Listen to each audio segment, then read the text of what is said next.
భారతదేశంలో ఒక ఆలయం ఉంది. అక్కడ దీపం ఎవరూ వెలిగించరు, కాని అది ఎప్పుడూ ఆరిపోదు.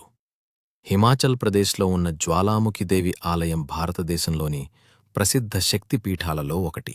పురాణాల ప్రకారం దేవి సతీ శరీర భాగాలు భూమిపై పడ్డ చోట్ల శక్తిపీఠాలు ఏర్పడ్డాయని చెబుతారు. అందులో ఒకటి ఈ జ్వాలాముఖి ఆలయం. ఈ ఆలయంలో ప్రత్యేకత ఏమిటంటే ఇక్కడ దేవి విగ్రహం లేదు. దాని బదులు భూమిలోని రాళ్ల మధ్య నుంచి సహజంగా అగ్నిజ్వాలలు వెలుగుతూనే ఉంటాయి. ఆశ్చర్యం ఏమిటంటే వేల సంవత్సరాలుగా ఈ జ్వాలలు ఎప్పుడూ ఆరిపోలేదని భక్తులు నమ్ముతారు. అందుకే ఈ జ్వాలనే జ్వాలాముఖి దేవిగా పూజిస్తారు. ప్రతిరోజు వేలాది మంది భక్తులు ఈ అద్భుతాన్ని చూసేందుకు వస్తుంటారు. ఇది దేవి మహిమ లేక ప్రకృతి అద్భుతమా?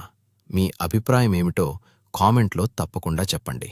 జై మాతా దీ అని కామెంట్ చేస్తే అమ్మవారి ఆశీర్వాదం మీకు కలుగుతుందని నమ్మకం.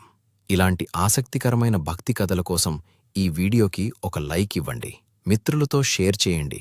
మరిన్ని అద్భుతమైన దేవాలయ కథల కోసం సబ్స్క్రైబ్ చేయడం మర్చిపోవద్దు.